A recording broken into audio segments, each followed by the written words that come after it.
To start us off, hello, I'm Peter Ryan, your host. I'm the founder of Ryan Research Consultancy, where I cover economics, history, and technology. Today, we are here to debate the prompt: Is China's growth sustainable? This will be our starting point, but we will seek to provide a nuanced understanding that goes beyond the simplicity of this prompt alone. In particular, we can question if nominal growth always correlates to real prosperity. And then two, we can question if a slowing of growth means something is going wrong or if the economy has just reached high levels of development from a low starting point. This will not be a discourse centered in polemics like Gordon Chang or Peter Zeihan, nor saying China is 100% perfect all the time. I hope to moderate a productive and informative discussion. I am joined today for the affirmative, Lei Gong, and for the negative, Miquel Vila. Please introduce yourselves shortly and provide a concise opening statement to your position. Thank you. Who should go first, me or Mikel? You can go. Okay, I guess I'll go first. Hi, I'm Lei. I'm sure some of you know me from some of the stuff I've been posting on Twitter. I've been looking at the Chinese economy since I was a student at Berkeley, and even a little before then. And this topic's always fascinated me. I have both academic and personal interests in this topic for some obvious reasons.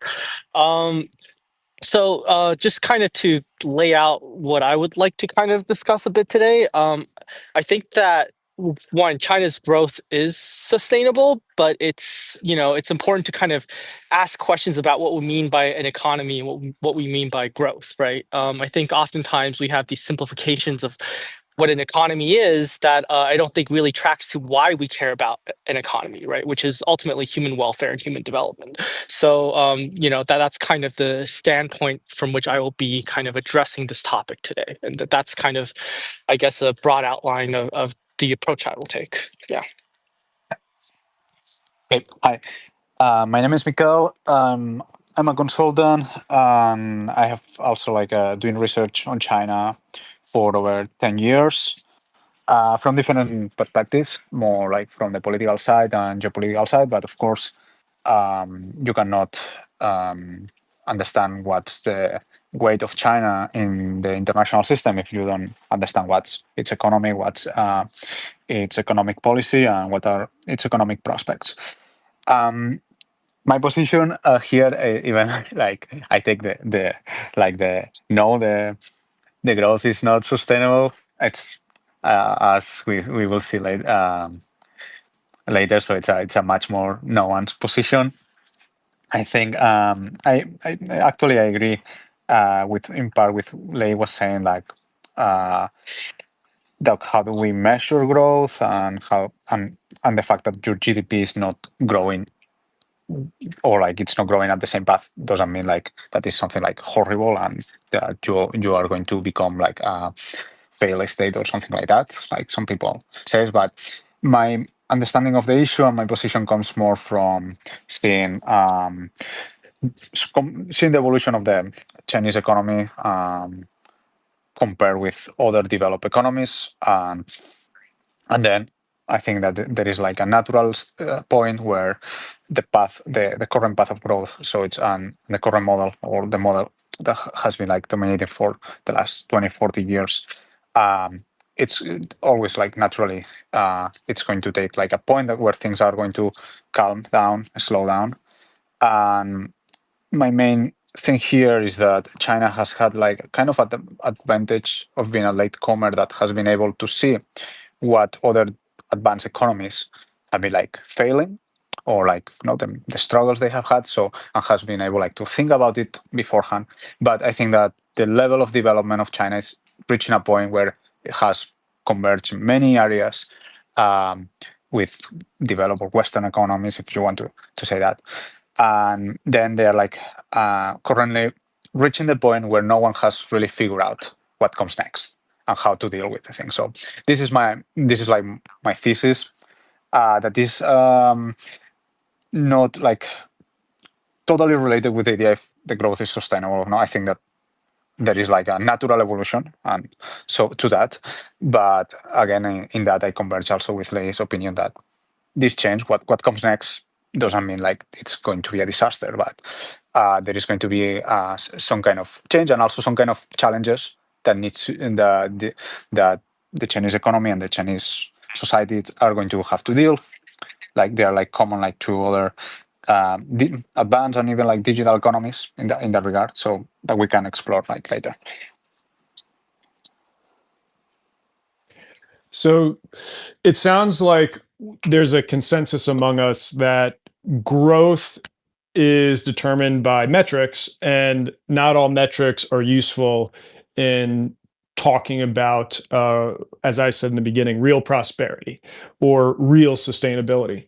So, could we frame our conversation with what do you both think are the proper metrics to look at, or if we can't cover all of them, sort of what you look at as the prioritized metrics that signal that real type of prosperity?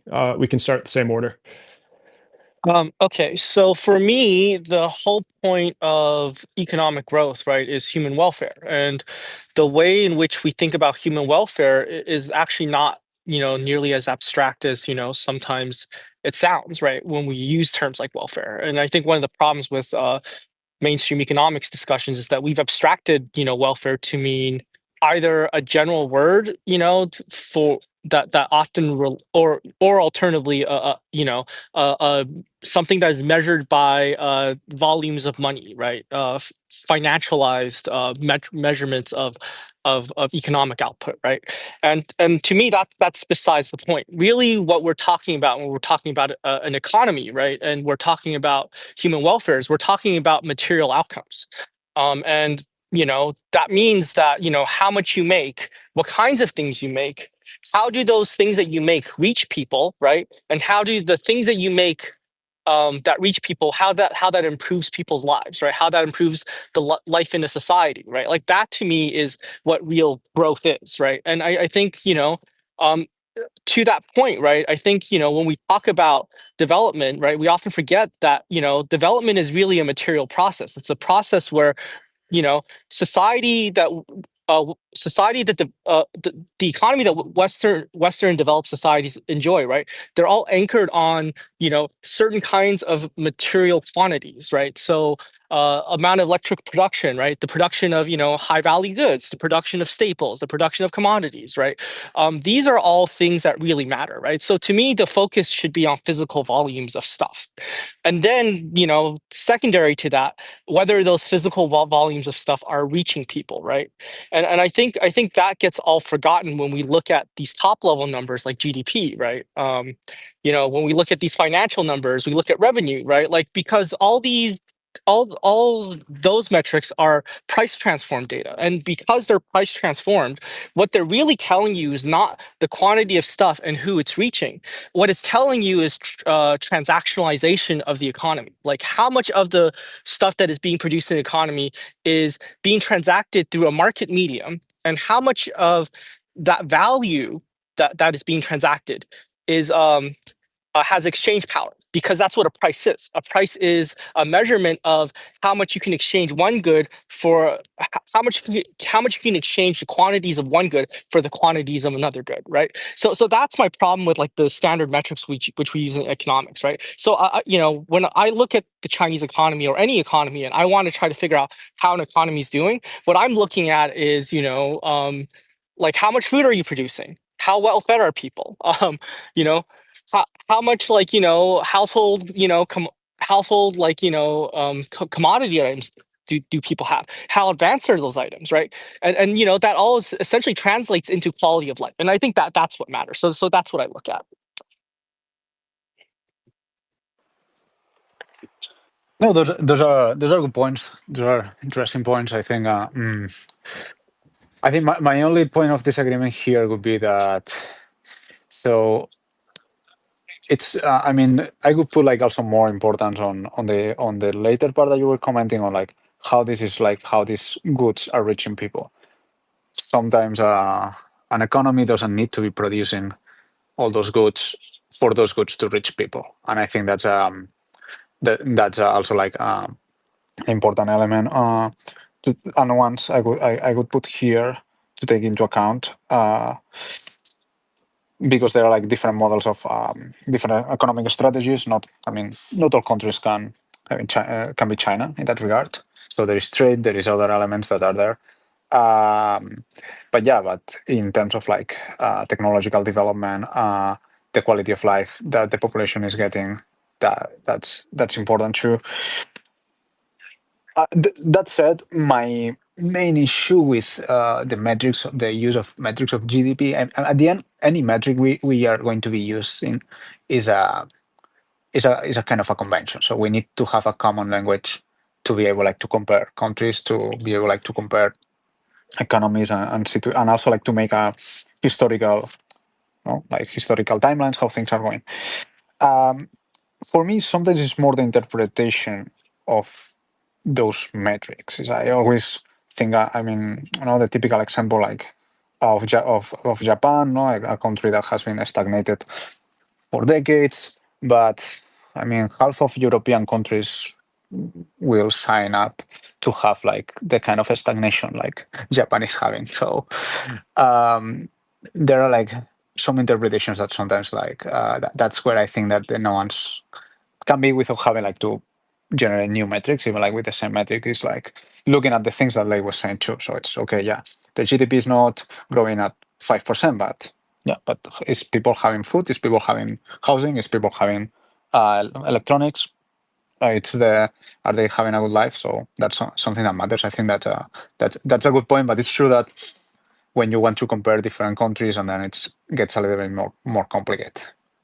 But I don't think it is that complicated, actually, because all the stuff that we need in order to have an economy is dependent on production, right? So to me, right, it's we overcomplicate something that's actually very straightforward and simple, right? Ultimately, the starting point of any discussion about welfare and development comes down to producer economies. It comes down to, how much stuff you're making. And I think this is where we kind of go awry with our standard thinking about global economics, right? Is when we talk about places like Japan and Europe and how they're stagnating, right? The real problem with these places is that they stop producing things, right? Like the level of production in which they used to sustain when they had high levels of economic, achievement, right? That's been all pared down, right? And I think it's really incumbent upon us to really look at why that is. What is the internal logic that led to these decisions, right? Because it's hard to say that this has been good for these societies, and it's a little puzzling to ask why it is that given how straightforward in the most basic terms economic welfare is, right, which is you produce enough stuff for people to enjoy a good life, right? Like given how basic that point is, how is it that so many places have gone astray, right? And I think this is why China is such an important part of this conversation, is because I think that the principles of economic thinking in China, right, are just very different, right? They're not really looking at the same set of heuristics that I think the Western world is, and I think this puzzles people in the Western world when they try to understand what's going on with the Chinese economy. But I think the results kind of speak for themselves, because even in the US, right, when we talk about GDP growing 2-3% every year, it doesn't feel that way when you're on the ground in the US, and Yep. and that tells you something about That's true. about whether we are kind of aligned properly with our understanding of what an economy is and what we're doing, right? And I think that's why like I kind of have to push back a little on this idea that it's complicated. I don't think it is, right? The question ultimately for global development is, and for any country's development is, are you producing enough to distribute to people? Because if you can't even answer that part of the question first, nothing else really matters, right? Everything comes downstream of production, right? The supply of things is what allows you to have tradable value, right? So if you run a trading economy and your supply of like goods isn't enough to cover the welfare of a whole society, right? Well, the natural outcome is that you could have a very high value, a lot of value trading, but that's not translating to welfare, right? So I think I have to push back a little. I think it's actually a lot simpler than we make it out to be. We just aren't really aligned with the right set of economic principles when we talk about the economy in mainstream discourse. Yeah, but there is a way that you can organize your production that doesn't mean that you are producing everything in your country. So it's, I mean, offshoring. So I totally agree with that. So on the ills of offshoring and for an economy, and maybe like how things have gone like too far. But if you are able to, for example, like the US, if you are able to produce not in China, like in Mexico, part of the goods that you need for your own economy to provide your for your people, I mean, I think that's a valid strategy. If you know if it is if the cost and effectivity and maybe also pollution, there are other things like I mean, the offshoring, like there was like bad reasons why that happened, but there were other reasons that happened that also like it's not that everyone became retarded suddenly. So it's there was like some points that of what that happened, and that's something that if that those dynamics we want to revert, so it's something that is important to pay attention to. But my point was more like there are ways to organize your supply chains that sometimes were like producing like in other countries is part of it, and that's totally valid. And I think that even like maybe in the future China would do a little bit of that too. Maybe in the future, like part of the idea of the Belt and Road originally was this framework of organizing supply chains, like in a more like Eurasian structure. So this is something that is there. So we need to check, like, yeah, what the country produce. Of course, if a country cannot produce like very like vital goods for its economy, if depends on everything from like that, everything vital for its economy supply chains comes from a country that is in the other side of the world. Yeah, I agree with you 100%. That's bad. And also like and I like the point that you mentioned, like the health of the society too. So in the sense that well, it's a different kind of society, and that's also, it can be a normative debate if an industry. So that's also a matter of preference here. But in that, I tend to agree with you too. So that the fact that to live in a country that doesn't produce most of the basic stuff or essential things, or where that is totally dislocated with the production of some of its essential goods, for a society that's like that generates some kind of not something that it cannot be quantified, but I understand. But in a spiritual level, I think it's important, and that I agree.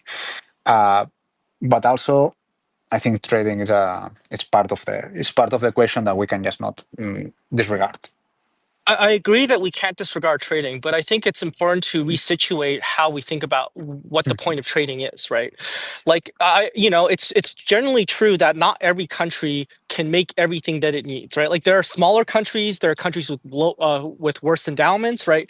There are countries, there are also very large countries, right, that can probably be very self-sufficient once they kind of Yep. develop the production know-how, right? So I agree that there's a global equity question that trade can answer. I don't know if the way in which we configured the global economy today does answer that, though. Mhm. And I Yep. think to me, the place where we've gone awry is that we've kind of repurposed the point of trading to be about, hey, produce what you need and trade what you want, into trade what you need and don't produce anything more than that, right? And I think Yep. that's the root problem, right? Yep. So Yep. so so to me, right, what really central to this is the understanding that production is not something that is naturally inherent in a society. It's something that is learned. It's institutional. It's built up over time, right? And like ultimately, I think what China, I think, does correctly that a lot of other countries kind of got led astray in, or let themselves astray in, was this belief that you can simply ride off of trade efficiencies and not have to worry about production because the market will figure out what the most efficient producer is, right? But the reality is that if production is something that can be accrued and built, right, the most efficient producer will change depending on how a society organizes its thinking on the economy. And that's a missed opportunity for everyone in the global south, right? And it's actually, why, I think China's growth is sustainable. It's because they're properly centered on the understanding that, hey, ultimately, we have 1.4 billion people. We can't trade our way into prosperity. We have to be able to make enough for 1.4 billion people if we want to have the quality of life that a rich country enjoys, right? And if you're a smaller country, right, and you're trying to figure out how you develop yourself, right, trade is an important part of the strategic toolkit, but it cannot be that trade is the only thing you're trying to do, because like ultimately you have to be able to generate trade value, and the only way you generate trade value is by producing things of value that other people are willing to trade a lot of other stuff for, right? Which means you also have to think about building your own producer economy, right? You cannot extricate the question of production from the equation. And because we only ever talk about trade in the global economy, we never talk about developing production, incubating and nurturing and cultivating production, right? In poor societies, that's where things go wrong. And it's not just poor societies that suffer from this; it's also rich societies that have essentially divested themselves from their own productive capacities just to bandwagon off of trade efficiencies, right? So I think that's kind of where I would kind of split the difference a little. Is I think that yes, trade is important, but it has to be situated in the right way. Trade is only valuable if it helps your production capacity. If it does not help your production capacity, then it actually can end up being very deleterious to your economic thinking, because there's a problem where we think about efficiency as ultimately a good thing, but efficiency is not the goal. Capacity is the goal, right? So that's kind of my view on that. Yeah, totally agree with that. So it's tough. I think there is like I totally agree with that too. So it's in that sense, yeah. To conclude kind of our section on metrics and putting aside distribution for the time being, just for the educational aspect of it, would you both agree, disagree that a way to get around this is maybe, you look at a bunch of different categories of goods produced around the world and you create indices that are showing the share of each country's contribution to the production side, and then you can just do the same exact thing from an export perspective. And then once you boil those two numbers down, you have a pretty good way of looking at real production capacity and then how that production capacity is actually being traded around the world. So what would you both say to that? I actually think the top-down approach is a little counterproductive. And the reason is because, I think if you're a country that's trying to develop, you have to be thinking about what pathway do I take to get enough of what I need, right? And so, the way I would kind of reframe it is, if you're a country that is trying to develop, you first have to look at what is available to you in the global market, what is in deficit in terms of things that you need for your domestic economy relative to what you can get on the global market. And then from there, you have to figure out, how do I build up local capacity to supplement what I need, right? And then from there, you can maybe start looking at strengthening your position in the global market, right? And so I think that the right way to think about this is not to look at total amount of stuff being produced in the world and then partitioning it. It's looking at the local needs, figuring out what is available in the global production, and then building up what you need domestically, based off of what is insufficient, and going from there. I think that for any country, right, that wants to actually properly develop and kind of have a durable welfare provisioning economy, right? They have to be thinking about, how do I ensure that my local conditions are sustainable, and that requires that you have to build production, irregardless of what the global market looks like, right?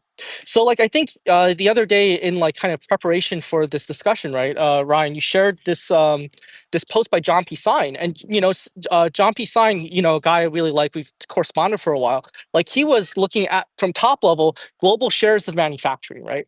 And to me, this is a very problematic approach. The reason is because so long as we are talking about global shares, we are not talking about capacity. We're talking about within an imaginary abstracted fixed pie, how much each country each country gets a split of, right? But I don't think that's productive in terms of development, because really what you care about is not how much you get in a fixed pie. That's a very kind of market oriented, market control perspective, right? Like you're thinking about your market shares, you're thinking about your position within a market, and the reason you would think that way is because you're concerned about your trading position, right? To me, what really should matter is capacity, right? You should be looking at your overall capacity. It doesn't matter if China is like 50% of global manufacturing capacity or 20% of global manufacturing capacity. What matters is the absolute amount of manufacturing capacity that is reaching you. And if it's not enough, then you have to build your own to make sure it's enough, right? I think that's kind of where I would start. I would not start from a top-down perspective. I would actually build it from the bottom up, country by country, based off of what their local capacity needs are. So. I think beginning from the last the comment of John's post. I mean, I think it's so I think it's maybe we are looking at two different questions here. One is the capacity, what they're saying that's true, but then there is I think that what he was trying to do is to respond like to the UN report that said that China was going to have 45% of manufacturing capacity of the world by, I don't know, 2030 or no 2045, I don't know, well, in a few years, and that metric has been like from the US there has been answers against, they are not going to have it, we are going to be the ones having it. So I mean, this is like the big debate about relative gains, absolute gains, that actually can be both true at the same time. So you can, in absolute terms, like manufacturing can grow around the world, and in relative terms, so it's manufacturing like China can have like a smaller piece of a bigger pie in that regard. But then here is again, what do you want to use this data for? If 20% of, as Lei was saying, 20% of manufacturing capacity is enough for China, like to provide for its own people, and also like to provide for its security defense, or like for the US. So it's the same, no? The same. It's valuable for everything. So, and if you have like more countries that are industrializing, so it's just normal that if Latin American countries become industrialized, if African countries become more industrialized, so it's just like normal that developed economies will have like a smaller share of the pie, because the pie can be bigger. So it's, I think, and John's critique, I think in part, I read his post. I think he was like more in a way that like this is like so you cannot like extrapolate data from 2010 and think that things are just going to grow the same steadily and forever. So it's in 20 years. So it's, I think that's little his point. But again, it's like, what are we comparing here and why? So not what, but also why. It's like, because relative gains, I think it's important. They matter, especially matter in the political sense, I would say, than in the economic sense. In the geopolitical sense, it's like, this is like why countries usually like when they try to pursue like win-win situations, is, yeah, but are you winning like 90 and I'm winning 10? So maybe I prefer a situation where I win 10 and you don't win anything. So that's the assume zero kind of understanding of things that we might not like, but we need to acknowledge that it's there. So and as humans, we usually think in that, like especially when we think in terms of competition and these narratives get strong. So we cannot like just disregard it. That one said also, and also like going back to your previous question, I think what is also important and linked with this is that when a country is looking which kind of capacity it has and what is lacking. So no, and as I was saying that I agree 100% that you need to look like if you cannot make something, like how can you obtain that? So and the element of trade and the element of supply chains, there is and I agree with the idea that the West, or like countries in general, the general narrative hasn't been very strategic about how do you connect your economies to other economies, because where it's like, where do you produce, what do you produce are important questions, but also who are your partners are also important questions. And that is also like for developing economies, but also like for any economy, to think strategically, and for any company also is. I mean, if you're consulting for a company and say, like, so you need to look, okay, where are this company, where is it from, what are the relations of the potential like supply chains that you can build, partners, etc., and what are like in thinking in terms of geopolitical risk, no, what are the likelihood that links, like points within in your supply chain are going to be in conflict, and that's going to be a problem. I think that this is something like a little bit more difficult to quantify, but it's also like important, like for a development strategy and or an economic strategy, like to bear in mind. So thinking the political too. Yeah. Sure, but I do think that there's a problem with looking with kind of fixating on relative positions, because again, I go back to kind of why it is that we care about relative positions, right? And we care about relative positions because we have a global system right now that everyone is not just trading, but they're trade dependent, right? If they do not engage in the global system of trade, then they do not get to eat, right? And I think that's where I think the issue arises, right? The reason why relative positions matters because of this dependency. So if you negate this dependency, right, by proliferating productive capacities in developing countries, right, in any country really, right, so that they have enough to provision for themselves, then relative positions don't really matter that much anymore, because you're not hitched to the global marketplace to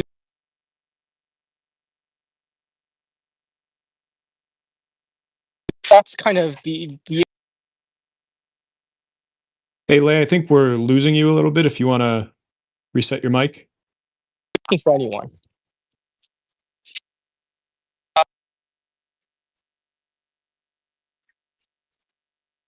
Is it- You're breaking up for some reason all of a sudden. I'm getting a call through that I need to kind of well, I'll be able to stay on, but I think I'm getting broken up because of a call that I'm getting. But how am I right now? Because I think You're perfect now. Okay.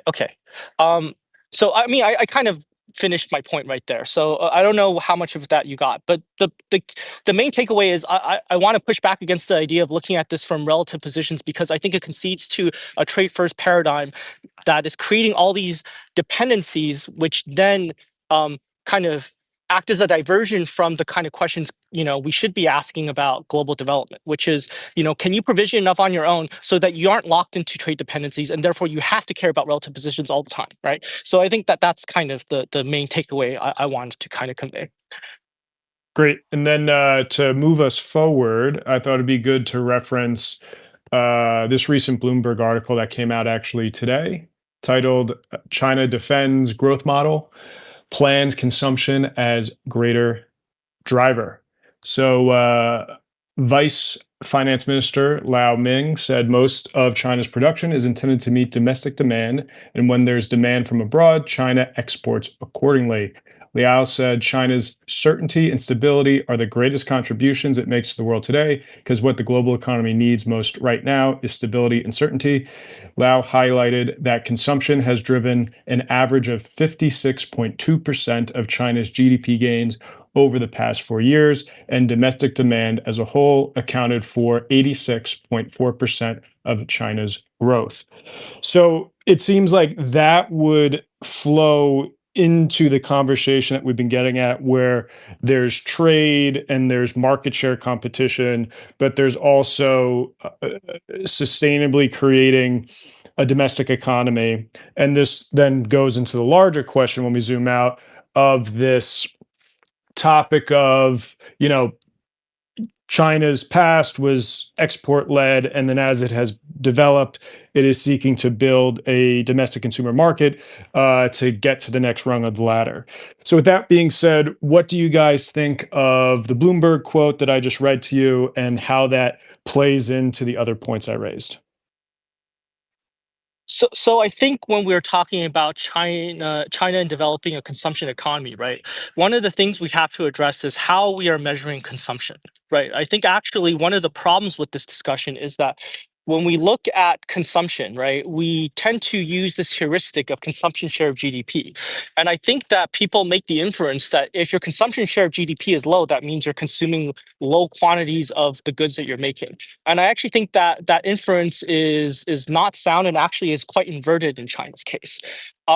Consumption share of GDP measures the amount of money that a household spends relative to the overall economy to reach its consumption, to reach its level of consumption, right? It doesn't tell you the amount of volume of goods, right?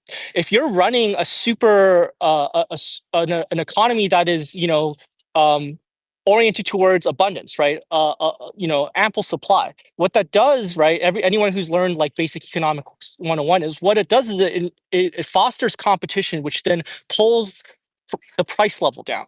And if it pulls the price level down, then it means that consumers can consume an equal amount of quantity while spending less money, right? And I think a really telling example of this dynamic is when we look at where the consumption share of GDP argument first came from. It first came from Western critiques of the Japanese economy, and the argument then was that Japan doesn't consume as much as it produces, it's exporting too much, et cetera, right? Putting aside the question of whether Japan exported too much, right?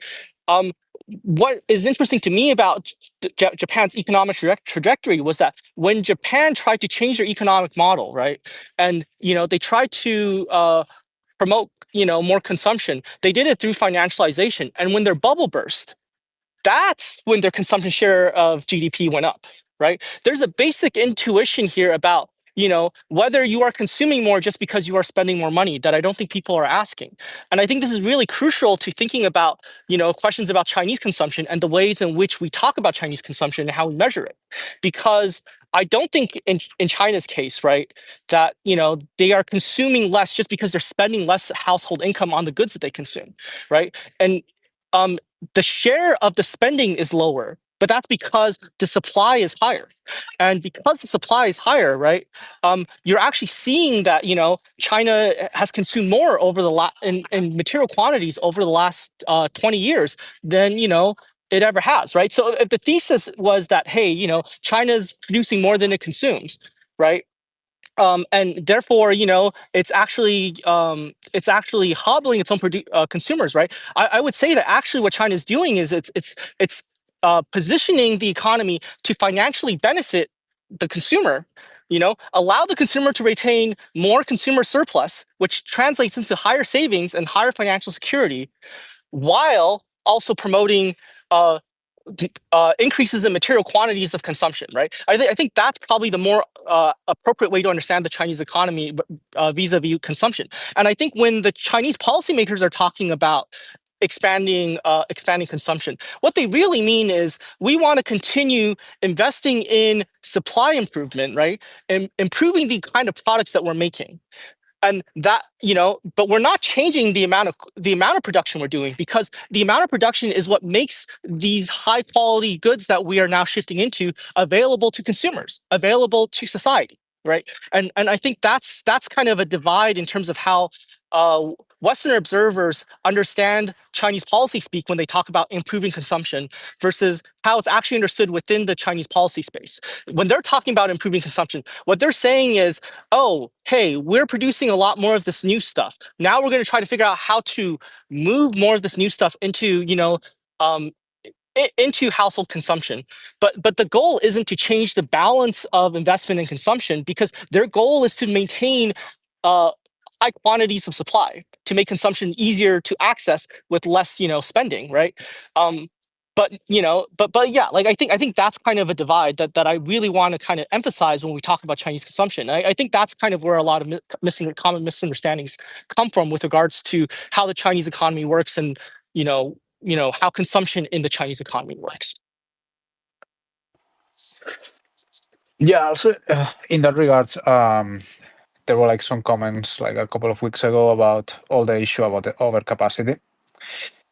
That I think there is a connection here with that in the sense that the words of Xi that one can interpret as not all the companies that currently exist should survive. It's part that is part of on this idea of increasing the quality of the kind of products like China is doing, but also like it's a kind of natural development of a successful industrial policy. So at the beginning, so your main point is to make sure you have, for example, EVs, no, have enough companies competing in the market, and then but the moment that you begin to have kind of national champions. Then when you still have like certain companies like that are driving down prices, that the products are not as good, so you don't want them here. But it's a part of the change. The challenge here, I think, and it's part of what they mentioned, is that that's the perspective maybe like of a national level perspective, local level, and I think this is where things are trickier and why there is still like some companies that should exit the market but are still alive. It's and sometimes even alive due to subsidies or incentives that are given at the local level. It's because those are jobs. And from the local official perspective, keeping like having a bunch of companies that they have to close, even though if then like pretty sure the economy will manage to find new positions as has happened in like in other iterations. But that's like a more like that's the political dimension of this policy or this challenge of keeping like keeping like the capacity, but also keeping like the keeping improving the quality of the products and then and the different perspectives that are here. So from the local level and even like a social situation. So it's no local official, no one wants to have factories shutting down in the city because that's a problem. Even though you can tell people that, well, you are going to be able like to find like another job or even the company can reconvert somehow. What I find interesting, and I also I would like to know your opinion on this too, because there has been a lot of complaints about overcapacity from the European position, and I think there is a worry, but the complaint, I think it has gone maybe like as you were saying, like there is a lack of knowledge of really what's going on. So because for BYD, like this, for example, that could be like a competitor for European EVs in Europe. So the problem are all these other like many smaller companies that are like less that have like less quality, but are the ones that really driving prices down right now. And for them, that's a problem too. So there is a scenario where China can solve this challenge, and actually the competitors of European EVs like come out stronger out of it. So and that's a little bit of a paradox that you can see in here. So and there was even like the possibility that it's a scenario where if there is a consolidation in the market of different these sectors, that the amount of scale that these corporations like could have, it's also like could be like very powerful too. And I think that's another element that in the debate about or criticisms about overcapacity from the Western complaints, maybe they're not taking into account, and maybe it's like, well, so maybe it would be better like to keep not for China but for the West, like to keep things as much as they are now, and that this consolidation takes longer, even though if there can be like some short-term problems, because maybe like this, so the survival of the fittest that are going to come out of this are going to be pretty strong. So I think that, going to overcapacity specifically, right? Like the one, again, this is a problem with like a kind of a divide in terms of how internal policymakers understand this overcapacity discussion versus how outside observers understand this overcapacity discussion, right? For the outside observer, overcapacity is about total production output, right? They're concerned that China is going to flood the global market with price competitive goods. But from the Chinese perspective, when they talk about overcapacity, they're not talking about total output. They intend to keep this amount of total output. In fact, they intend to keep this output growing. And a big reason why is because from their standpoint, right, they actually don't produce enough domestically to get every single person in China consuming at a level that we would recognize as a high income developed country, right? And so their goal is to still expand overall output. Their specific problem with overcapacity is not really about overall output. It's too much of the wrong kind of output, specifically from weaker players within all these industries that they've targeted with the overcapacity language. So to them, that's not a problem of overcapacity, generating too much goods for them to consume. It's overcapacity in the number of market participants, the number of players in the market who are, leading to a level of price inefficiency that is making the business aspect of the industry unsustainable, right? There is a balance that you have to strike between, production output and, price in order to make sure that the revenue loop is sustainable, right? If every one of your firms are competing at loss lead as with a loss lead strategy, right, and no one's making revenue profits, this is financially damaging to the economy. It may not be welfare damaging, but it essentially makes it so that the financial system has all these different different deficits, right? This is very good for the consumer, right? The consumer gets to keep more of their money, but this is very bad for businesses, right? And if you're running a market economy, you also need to worry about the health of your businesses, right? So I think that's kind of what the Chinese perspective on overcapacity is. They're not trying to reduce the total overall output, especially on the long term. What they're trying to do is they're trying to reduce the level of price competition so that the equilibrium of the marketplace is more sustainable, so that businesses can also make money, that consumers don't save so much money in the process of benefiting from this consumption, right, to the point where they're bankrupting businesses, right? That's what they're thinking about. And I think this is a divide between how Europe and the US looks at, China and, its production output versus what China actually thinks about in terms of, its industrial the quantity of its industrial output, right? And I think this is a really important point to emphasize, because I think a lot of people who have been criticizing China for overcapacity, right, I think they're going to be very disappointed when policymakers say, get to a point where with their market adjustment policies where they say, oh, problem solved, right? We don't have any more overcapacity. Because when they get to that point, you're not going to see a reduction in total output. You're not going to see a reduction in price competitiveness, right? To the Chinese policymaker, this is purely about industrial profits, right? If they can pull the industrial profit line back up by reducing the number of players while keeping all that production, keeping all that employment, keeping all that output, to them that's victory, right? That's problem solved, right? That doesn't address, the foreign competition elements or the global trade competition elements of this discourse, right? I think for countries like the United States and Europe who are concerned about their own, their own, domestic industries, right? In competition with Chinese exports, they can't really lean on China to uh, pull back its total output, because China has no intention of doing so. They're trying to still develop.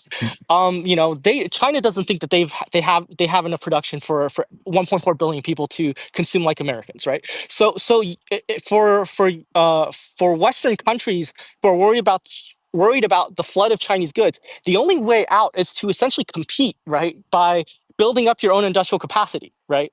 I don't think that's an answer that will be very well received by foreign embassies, by Western embassies. But ultimately, that's the reality that we're facing, right? So I think that's kind of where I would kind of redefine this discussion about overcapacity.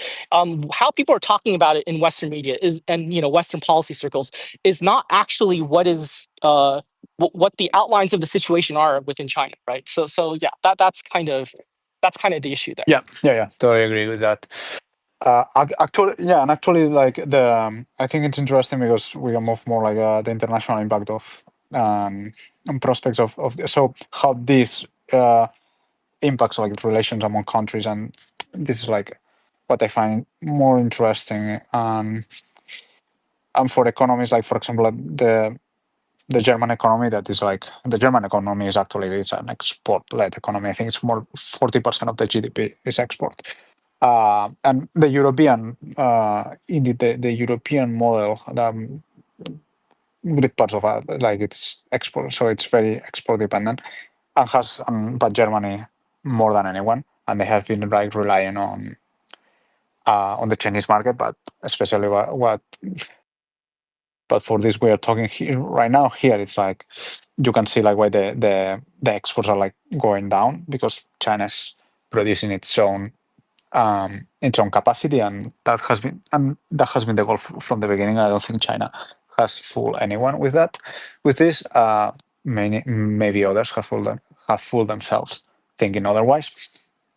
But this also, I think, what is interesting, and regardless of if it's overcapacity or like, I mean, regardless if it overcapacity is about the quality of keeping the existing capacity, or even like increasing the existing the capacity, but also like the quality of that capacity, or it's just like an element of numbers as total numbers as it's understood from the West. I think what is interesting here, and I think like for me at least, it's like the most interesting debate is how the Chinese growth it's going to translate at the geopolitical level. It's how it can translate at the international level, because we now know, especially for the global South, so it's Chinese exports are a way to access like to technology, to electronics that are affordable. But but those countries, we already have seen some frictions here. They also want to have their own industries and want to develop their own industries, their own capacity. And there has been even cases, I think it was Brazil, and even a few months ago, like Iran was talking also like complaining about also the Chinese EV prices and stuff. That for Iran to complain about China, it's like it's quite interesting, given the situation they are. So they don't have that many friends to so complaining. It's like well, I found like that quite interesting, but also like but especially with developed economies, like when we talk about the relations between Europe and China, the situation with the US is a little bit different. But one of the scenarios that we have heard a lot in the last few months is like, oh, because the Europe and the US are not getting along, so now Europe is going to go with China. But there is this issue, like what Europe wants from China is to sell more stuff, and even though the Chinese market is enormous and for some sectors is like very important, at the end of the day, like the long term of China is like to use its own capacity to provide for its own people. Why the EU, instead of try to think more like, oh, how can we use this industrial muscle that Europe still has, nevertheless, like to focus on providing to our own people. So most of the thinking have more like to keep the export oriented model. However, and also we see, like, I think it's next week when they are going to be meeting in Beijing. In the last few weeks, we have seen like a lot of news about like, wow, China is not making any concession to the EU, like to try to seize this like diplomatic opportunity because of the frictions in the Atlantic. But you only can think that if you don't look into what we have been talking here. So it's there is there is no point like for China to do like big concessions in terms of like market and capacity, like because its goal is different. So it has a plan, they want to follow it, and they know that eventually. So it's so they prefer that the top brands like of EV cars are Chinese instead of German, German, especially in China. So outside China, then that can be more that can be another debate. But I think that's so this also like helps us to understand why, despite these tensions that the US is having with its allies, there are other factors. One that I think also China knows that these tensions are short term, so it's also like not to fool oneself in that suddenly Europe is going to ditch America and go and do become like an ally of Beijing, like after like all the relation on so many years. But there is also like some structural, some economic reality that makes this capacity to move within the geopolitical board, that makes these movements like much more nuanced, and also like there are like way less options in the world as sometimes we think, even in a multipolar world. So things are like a little bit more, so more complex to change, or at least like needs more time. But they're not radical geopolitical shifts that you can do. And I think one of the main factors is because the development strategy of China. So it's like wants to rely on itself. So that also that's good for the country, but in terms of how this growth transforms into geopolitical gains, these also have like some limitations. So it's a trade-off here. Sure. Mhm. So yeah, I just wanted to move the conversation to pin on this abundance versus quality dichotomy and question that, challenge that. And so I think generally off the top of my head, there are metrics that are out there when it comes to research development, whether it be patents or other things like that, that indicate a proxy of Chinese quality improving. I think something that's an antidote from my personal experiences when I travel around cities, particularly Dublin. I do my little talk to the taxi drivers. And funny enough, a lot of the cars there are Chinese EVs. And a lot of these taxi drivers have done both the Tesla and the BYD or so forth. And they actually said it's the Chinese versions are lower cost but better quality. And then I would go further to quote, as I pinned on the jumbo screen here, Ford CEO Jim Farley last October quoted saying, I drive a Xiaomi. We flew one from Shanghai to Chicago, and I've been driving it for 6 months now, and I don't want to give it up. It's fantastic. They sell 10,000 to 20,000 a month. They sold out for 6 months. You know, that is an industry juggernaut and a consumer brand that is much stronger than car companies. So when we take, someone that's not exactly in the CCP, Ford CEO Jim Farley, as saying that in the context of all this, does this challenge that view that, okay, well, yes, there is a lot of production going on in China, but they're trading off on quality? It seems here that Farley is saying, no, the quality is actually probably superior to, American cars. So what do we both think of that? So I I think that mean, no. Miquel, go. Sorry. Oh no. So no, it's. I mean, I I agree in the sense that so the Chinese market, there are many producers, so it's a matter of like you can find like very high quality stuff made in China. Also, one thing is the brand also like because many high quality Western brands, part of it is made in China too. So it's like also, or the entire thing. So this is like this is also like something like important like to take into account.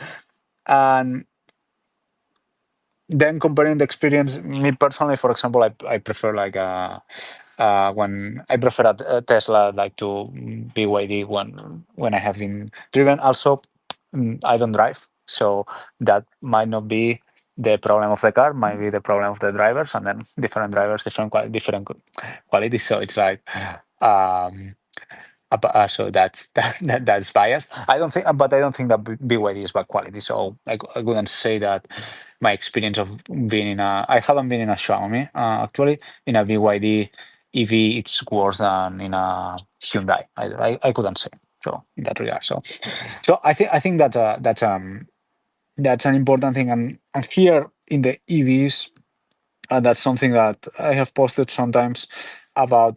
For me, it's going to always it's gonna always be like how Europeans shoot in their own foot, like pushing for this technology when you compare the engine of a Mercedes or a Audi or most of the legacy brands. Like you see the complexity there, like to reproduce that, it's like I think it's very different. So I wouldn't say that um, so Chinese brands right now can reproduce like the quality of that machinery, but EVs it's a much more like a newer technology, much and it's and the complexity is different. So it's a that the 100 years of advantage that Europeans like legacy car brands had with engines, it's like it's matchable, but with EVs they don't have that. So, and then if at the end the batteries, of course, there are other elements in a quality of car for sure, but at the end, if the batteries propulse like fueling like and the overall system from a BYD and a Mercedes, so they have a joint venture, so it's not that different, but the price is like three, 2, 3 times. That's the problem here. In terms of quality, yeah, I wouldn't say that. I mean, it depends on the product. It depends on the sector, but yeah, you can find like very good quality in of many electronics of many things So in China. Yeah. So yeah, go ahead. Like yeah.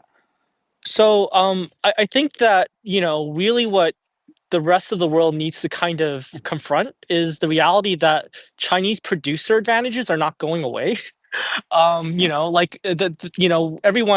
Everyone who's studied economics has probably learned about Ricardian comparative advantage, right? Like, one country produces something better than the other country, so if they just trade for each other rather than trying to reproduce each other's work, you reap efficiencies, everyone's better for it. You can improve the total quantity of stuff everyone makes, right? But the problem with Ricardian advantage is that there's such a thing as absolute producer advantage, right? If you just are better at making everything than everyone else, then no one has any reason to use any other kind of product except for the product from the one that is producing everything better than everyone else, right? So there's an absolute producer advantage problem right now with regards to how other countries, especially Western countries, kind of um how they how they deal with the question about China and export advantage, right? Like you have to confront the reality that right now China has the absolute producer advantage, right? And going back to something Miquel was talking about earlier with regards to how Europe and the United States look at competition with China, right? Like the problem here is you have to really ask yourself what is my strategic goal in terms of in terms of my integration with the global trade system, right? Is my goal ownership of production, or is my goal just producer, reaping off of the benefits of producer advantage, right? The tensions between China and the Europe and the Western world with regards to trade, right, really comes down to the fact that um, you know really comes down to the fact that these countries don't want China to be the one that owns the producer power, right? Like that's really what it comes down to. If that were not the, and there are good reasons for that, right? There are geostrategic questions with regards to dependency on another country that you're not ideologically aligned with, for production. But like ultimately, you have to you have to confront the reality that if this other country that you are competing with on the global market has absolute producer advantage, your options are I either reduce my barriers, my capital barriers, and let Chinese producers produce in my country and then lean into that dependency, right, which then improves my domestic production, but maybe cedes some strategic autonomy, or I jealously guard my strategic autonomy because ownership, national ownership, de facto or de jure, right, like formal or informal, is important to me. If that ownership component is important to me, then the only option I have is to try to compete with them by protecting my local market and trying to do what China's doing, which is investing in production improvement, right? And like either direction is fine, right? But where we've kind of rested in terms of where we've settled in terms of this question about trade competition with China is that they don't want to invest in their own industrial advantages, and they also don't want China to enter their market. So the solution they come up with is to ask China to reduce its own production and to impair its own producer advantage. And this is just not a tractable direction to go, right? And I think that's where the rubber meets the road, right? Like Yeah. you have to choose an answer that is practical and focused on welfare improvement. And I think that with the Western world, we've seen, decision makers go with the least welfare improving, actually the most welfare harming approaches to these challenges, because there's this I think there's a naive hope that, if you pressure China hard enough and you scold China hard enough, China will, pull back its own emphasis on improving its production advantage, right? Like I think that's kind of really the heart of the matter here, right? But Yeah. that's the reality. You cannot assume that China is just going to impair itself for the sake of sustaining global trade to the benefit of Western countries that don't want to invest in their own production. So. No, that's a very good point, and I think that's like that's a big issue with the China strategy of the West or lack of it. Yeah, it's also like with the idea of oh, China is not going to access this technology, so I think the Western countries should operate under the assumption that any technological, even if we are ahead of China in AI and whatever, any technological development we have, China will eventually get there, and most likely sooner than later. So all these master moves that we are going to put an export control in microchips, and that's it for China. That's like when this happened a couple of years ago. You could see many narratives on that. I mean, that's coping, and that's not good. And also, like the interesting thing is like to ask, okay, why Western countries are not investing on improving their own capacity? Why this is so hard? I think that's one of, I think that's the big question. I think I really don't believe in any sense in this competition, of if we want to call it competition, to a certain extent, that the West can really do anything to derail what China is doing. This is like I mean, when it's like when two chess masters are playing against each other. If this is if I don't if we want to go to this scenario, that maybe is also a problem, like to think in these terms.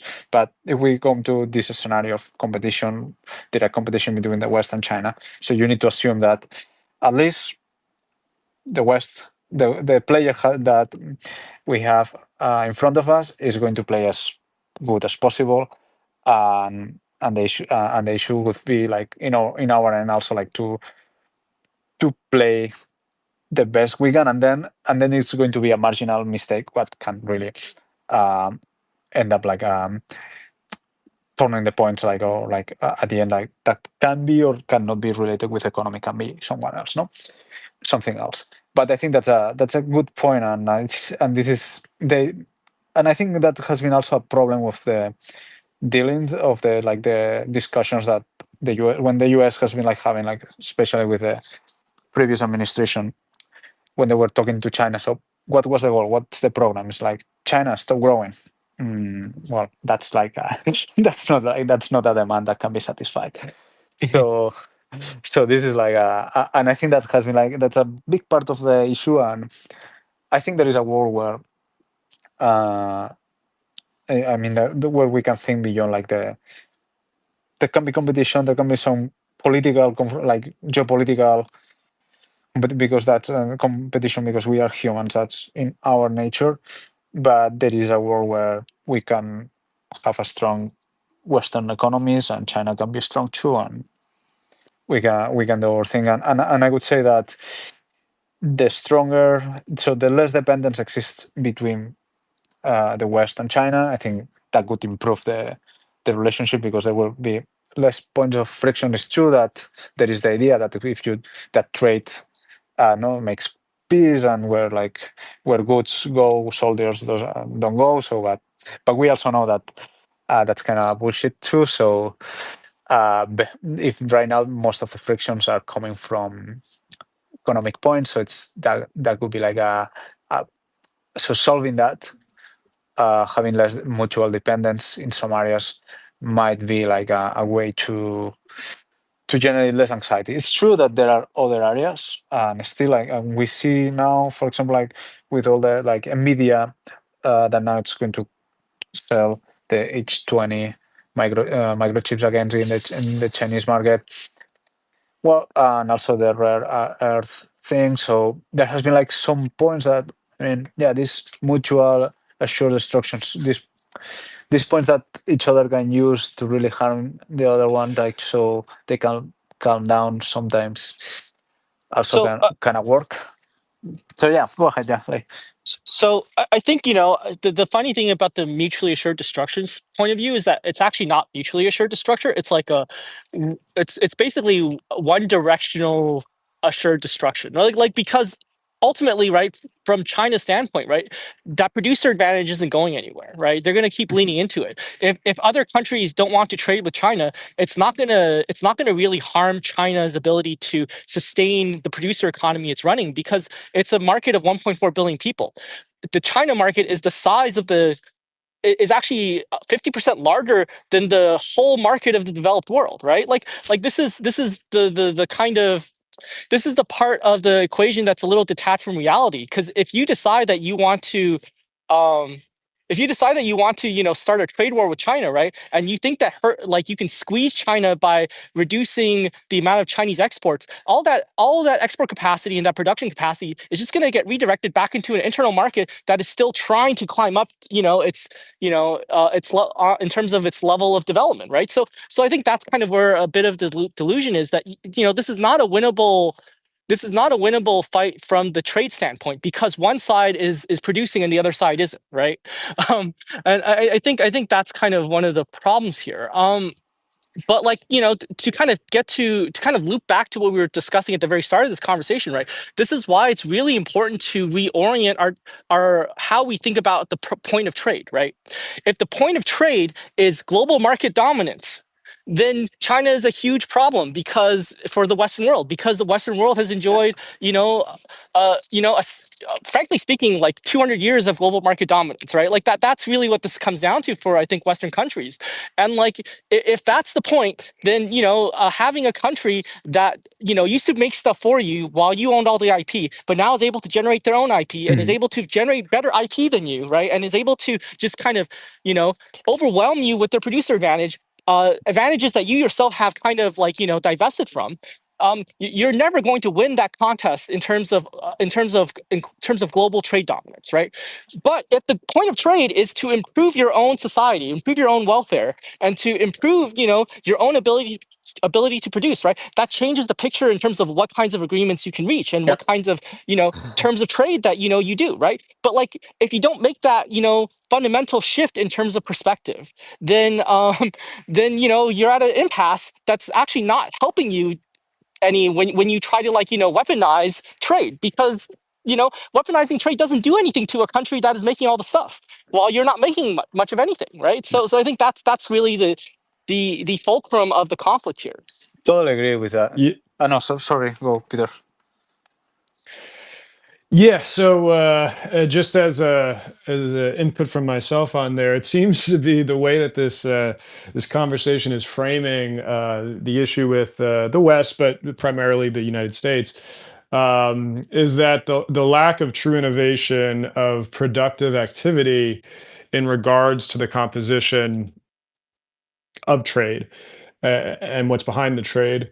is making it seem like the US is rather becoming more and more like a feudal rent seeker that is rather than industrialists or workers or scientists or engineers, but is driven by the stockholder ownership structure, which approximates the landed gentry of pre-modern era, and the market share dominance at whatever means they have it is just like, and the competition against China is just this like feudal rent seeker hostility that's kind of coming out here. So that's just a depiction that I've been formulating in my head as you guys have very eloquently talked about it. So, just for the sake of time, I would like to preview a few more things. I think we can jump right into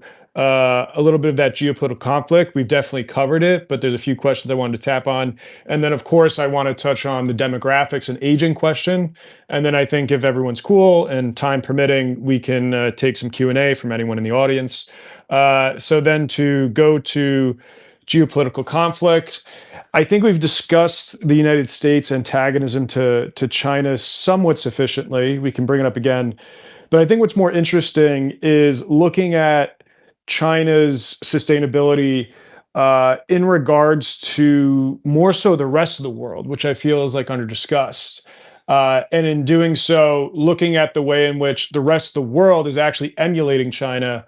And as those countries come up, do they actually present, maybe not even the short term, but the long term, more of a challenge to China in some way than the hyper focus that we always do on the West and the United States? So I think that the global south, right, like the developing world has a very interesting set of questions ahead of it with regards to how to deal with, essentially China's economic rise, right? It's kind of China's, ascendancy into like the center point of the global economy. And I think if you're a global south country, right, like, again, this goes back to that, discussion about what is the point of trade, what is the point of an economy, what is the point of, what is the point of your trade relations with China, right? Like a lot of this comes down to, you know, how do you leverage the current environment to your own advantage, right? And I think that there was, during the post-war kind of liberal order, we had this idea that if we set up a unified global trading system, right, other countries, developing countries can benefit from this and, like, bandwagon off of the net efficiencies of global trade in order to develop their own economies, right? And I don't think that, I think we can all agree that that really hasn't quite panned out the way it's been promised to, right? But, if you're a global south country, right, China offers you a two-pronged opportunity. The first is that China is making um, um, advanced goods much more accessible than the Western world ever has, right? The second thing China is doing is it's showing you a way of developing where you can build up your own producer advantage, right? If you understand what China is doing, right, you understand how China's specific, employment of its financial system, China's um, industrial strategy, and how China steers, resources to develop producer power, right? You can take that as a template, right? And you can even take advantage of some of the kinds of industrial capital goods that China is now kind of starting to become dominant in, and like leverage those capabilities for to kind of build up your own domestic industries, right? But that's only if you have a very good awareness of like how all this works, how you build producer advantage, right?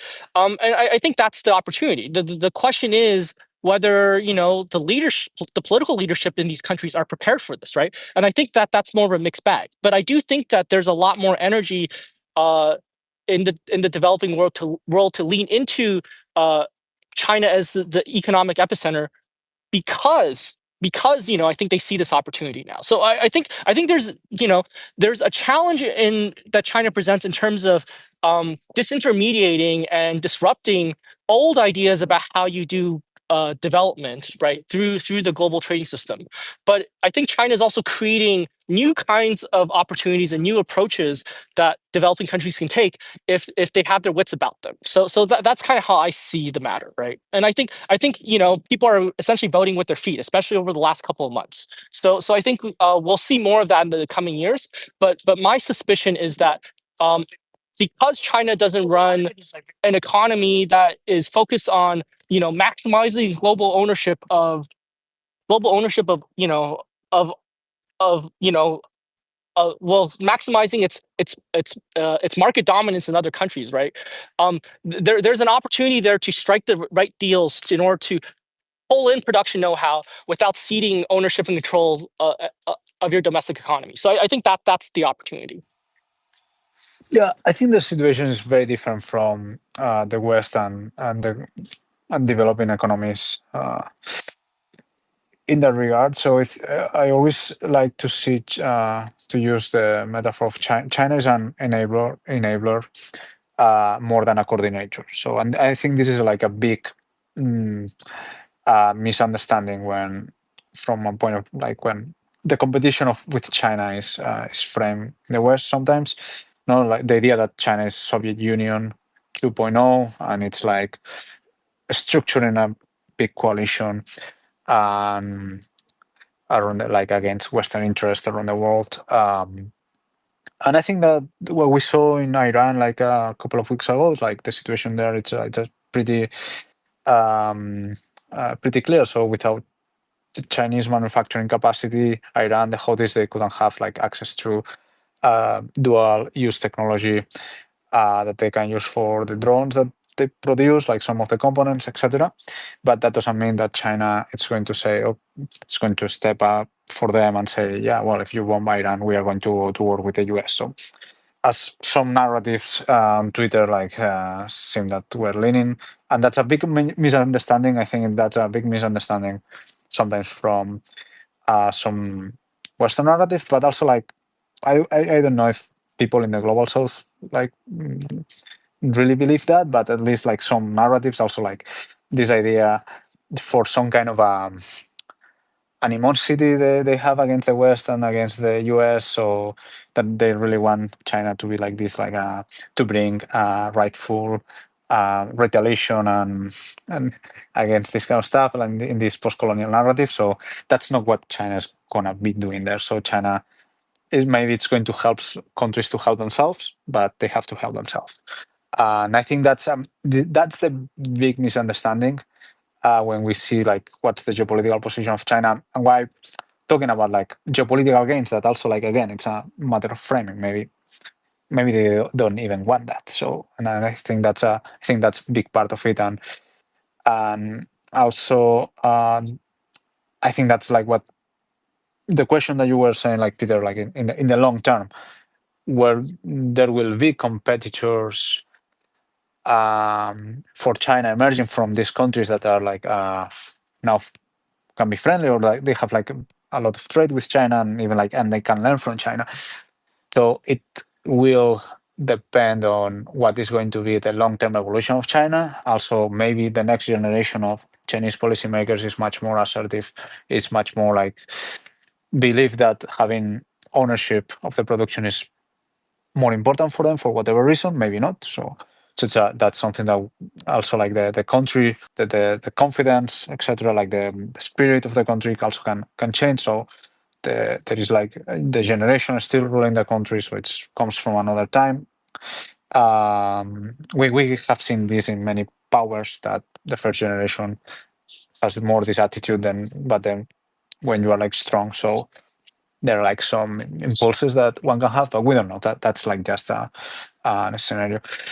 But it's true that there might be a moment that there can be like some countries that if other developing economies like manage to reproduce to a certain extent, that I think it's very difficult. When people like say, "Oh, India is going to be the next China," I mean, China is China, India is India. It's different, but to reproduce or at least to have enough capacity, and they might be, for example, like if they want to have like a more regional influence, then they might clash with China in there. So because maybe they will want to be maybe because maybe they have like this more like a geopolitical appetite that maybe China doesn't have in Africa directly. So it's more like trade. It's another kind of elements that they're interested in there. But there might be African countries that if they manage, I don't know, Ethiopia, if they manage to have a robust industry, so maybe they are not that happy with China selling a lot of products to their neighbors, with China having a base in Djibouti. Maybe not now, maybe in 10, 20 years, we don't know. So that can be a possibility too, that will rebalance certain things. So Yeah. so I think in terms of like, at least in terms of midterm prospects, right? Like say maybe in the next 20, 30 years, I think it's really important to understand why it is that China is doing the global development, approach that it is.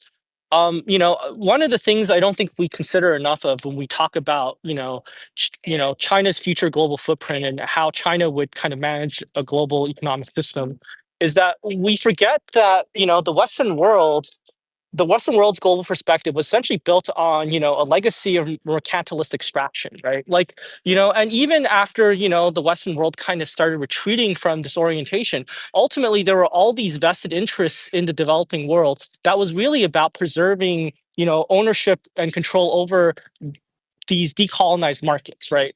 And some people would argue that this isn't even full decolonization, right? But like the that's essentially the bedrock in which the conception of the Western world's global economic, order was conceived on, right? For China, right, there is no legacy of this mercantilist extraction, and the reason is simply because China was also a part of the colonized world, and at least for the foreseeable future, I think, right, the entire goal of global development is really about global stabilization, right? They are also dependent, right, on imports of global commodities, right, imports of global resources to run their own industrial engine. But they do not have ownership stakes in these societies, right? They haven't exercised the uh, political and military force to coerce ownership positions into the rest of the world.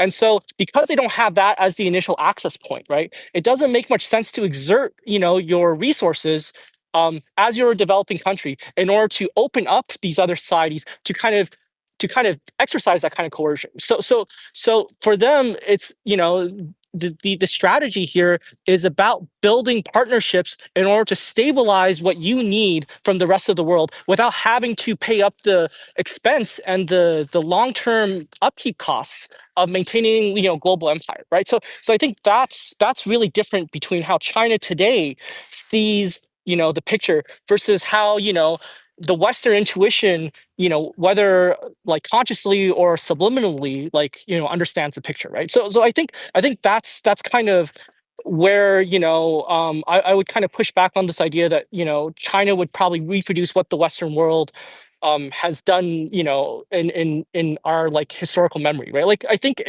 from China's standpoint, they don't have that as a starting place to begin with, so they have to find a different way of securing what they need from the global economy. Now, to Mikkel's point, like maybe this changes in a couple of generations, like who knows, right? But at least for the foreseeable future, given the way in which the pieces are arranged in terms of China's position in the world, right? I don't really see that possibility being likely right now, and I think that Yeah. that also informs how we read the prospects of China's global trade. Yeah, I think like the most likely scenario is not a new hegemony, in the sense that we have had like at least understood in the past decades. It's like no hegemony. I think that's like the big thing like to tackle here. And I think this is something that the West also needs to understand. And even like in the relation with the global South, it's like going to the point that we were making earlier about like the West needs to focus on fostering its own capacities, like and not like I'm not thinking about like dominating whatever African market. Where I was reading the other day an article that said like these cuts that they have been and that they here in the US about like some renewables, and there was a point like, oh, because the Trump has cut funding for the renewables, now China is going to take the lead um, in the global south, and so like and I was thinking, well, China has been dominating the green infrastructure economy supply chains for like 10 years. There is no scenario where the West is going to be producing solar panels at that cost that is more affordable for those countries that China can do. So that's like a very weird way to frame that, but it's like about this misunderstanding of how the picture and the have changed and the priorities should change too. Great points by each of you for sure. Yeah, I just think it's interesting to start thinking in the terms of not so much like will China become a big bad, or will they emulate the West, in the sense that power corrupts or size corrupts in a way, but more so the idea of, the United States is like 350 million people. I think general Europe is 500 million. So like we add a few other countries in there that are Western associated. We're talking about like the West is a billion people. China's 1.4. That leaves about like 5 to 6 billion people left around the world, which a lot of them are doing the China emulation strategy. And so that just makes it a more interesting case of not so making China, the US, or the Western world the main characters, but the rising global South emulating China as their own main character and in competition, and what choices they will make. So that's a context that I just hope people start thinking about more. So because we're closing in on the end of our conversation, I just want to turn to the demographic issue. And in the Jumbotron, I included a graph and a chart. And just to signal out, China's median age is 39.8. It currently holds the rank of 62 in all the countries. The United States median age is 38.8, holding the rank of 69. So this gives us context for talking about almost a trope at this point, that China has a much worse demographic pyramid than some other countries. It will have to deal with a rapidly aging country. And so, how does demographics and this aging process, and again, to clarify, China is by no means singular in dealing with that. Many developed countries have to deal with that. But how does aging and the unique aging profiles of each country play into the story of, is growth sustainable? Okay, so so I think, again, this goes back into that original the starting point of this discussion, right? If we kind of reorient the question about what the point of an economy is for, right? It's for the welfare of your population. This idea that the Chinese economy will not be able to sustain its developmental trajectory because it's aging is dependent on this the simplification that China's development was dependent on cheap labor, right? Like the availability of labor factors and exploitation of cheap labor is what allowed China um, to kind of grow the way that it has. But the reality of growth anywhere in the world, across history, is that ultimately what matters isn't your net GDP, right? Your developmental level is dependent on how efficiently you can produce for each individual person, right? It's the per capita production efficiency that matters for growth from the welfare standpoint, right? So it's entirely feasible that China could lose half its population by the end of the century and still be a very, very wealthy society, able to sustain its production efficiencies.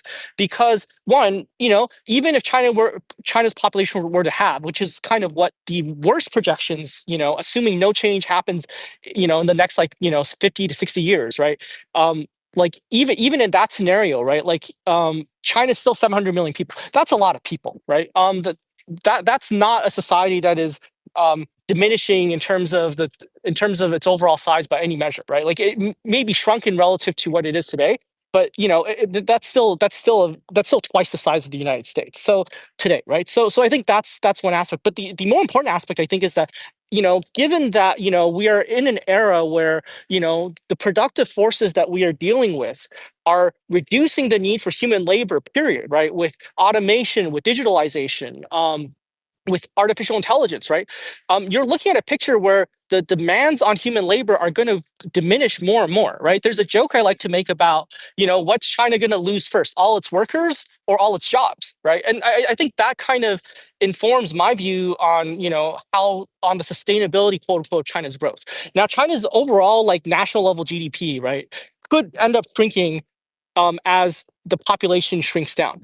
But that doesn't mean that necessarily the amount of production per person will shrink, or the value and quality of production per person will shrink, right? So I think that's kind of how I think about the demographic time bomb. And there are reasons why I don't think that this demography trend will continue indefinitely. I do think there's a natural stabilization point that will happen at some point. But like, ultimately, to me, the demographic issue is a bit of a red herring because it misunderstands what economic growth is and what the point of development is, right? Like the point of development is quality of life, and if quality of life is dependent on how much you can make and how well you can make things per person. So so long as that equation is fine, you could have a population reduction, and the Chinese economy and Chinese society overall will probably be okay, right? There are also there are also aspects of depopulation for China specifically that would actually make certain things easier, right? Like that would make quality of life better, right? Everyone in China talks about how there's too many people, right? If you ever go to China, you talk about like, whether it's good or not to have like 1.4 billion people. Everyone will say everything is overcrowded, right? Like, China is a very resource stressed society. It's a very space constrained society, right? A lot of people immigrate because of the fact that it's got so many people and everything is so competitive, right? In terms of like finding jobs and sort of in terms of being able to live in the cities that you want to, right? And in terms of like access to basic resources, right? And these are all serious challenges that have like motivated China to take the development track that it has. But these are also stressors that will be easier to deal with as the population shrinks. So I'm not entirely persuaded that the demography issue is really an issue.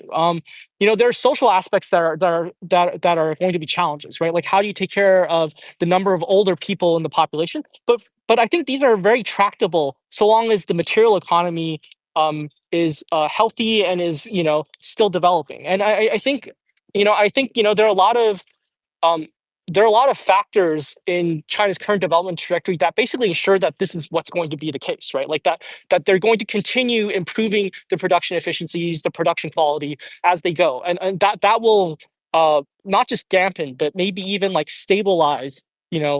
Some of the a lot of the economic problems people point to when they talk about demography in China.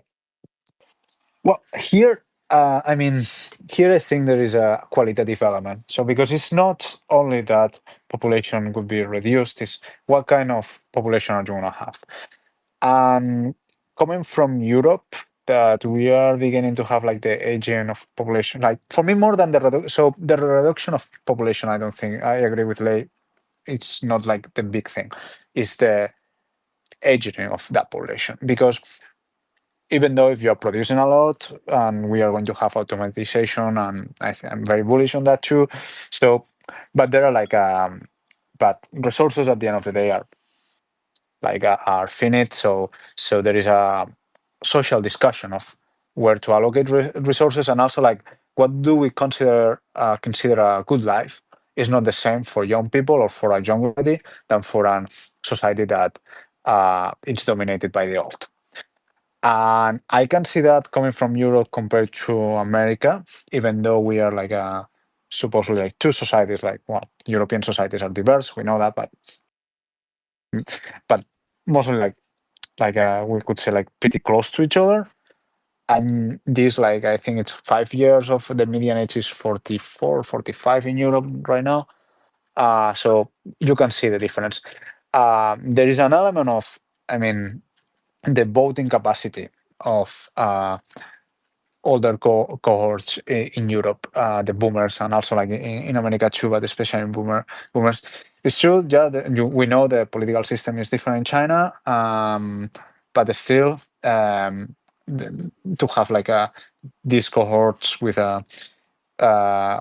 dominating the demographic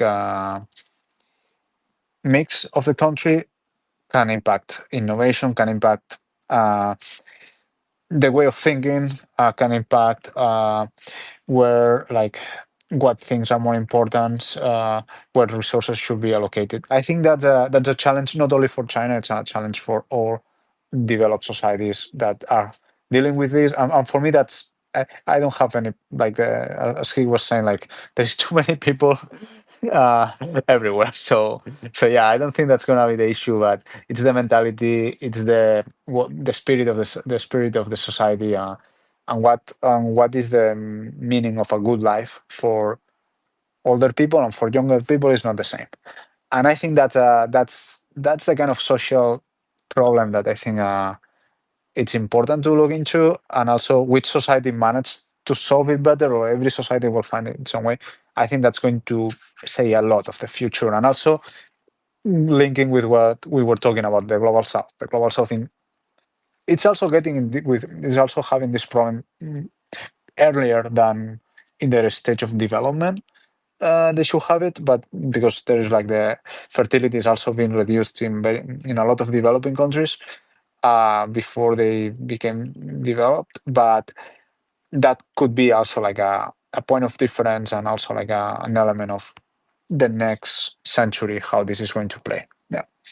Yeah, I mean, my short answer for all this is that if you want to deal with aging society, the social problems that come with that, you're going to need a lot more socialism, right? Like ultimately, and I think ultimately the one of the key issues that I do think is real economically for all aging societies is that a market economy really depends on, especially on the labor side, young people coming in to kind of rotate out with, with old people, right? The way in which we run an economy depends heavily on this kind of labor dynamic, right? And I think that as people age out, and as like fewer and fewer people are able to participate in the labor force, right? You're going to need to depend on more non-market forces in order to deal with that production problem. But also, you're going to need a lot more non-market solutions and socialistic ideas about how to run and manage society to deal with the fact that you have a large population of people who are not fit for a lot of different kinds of work, right?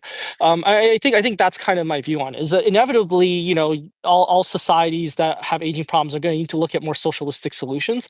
But I think the silver lining to all this also is that, frankly speaking, my view of the aging problem globally is that the aging the lack of fertility in pretty much every society, to my understanding, is partially a side effect of over marketizing and over financializing the global economy, right?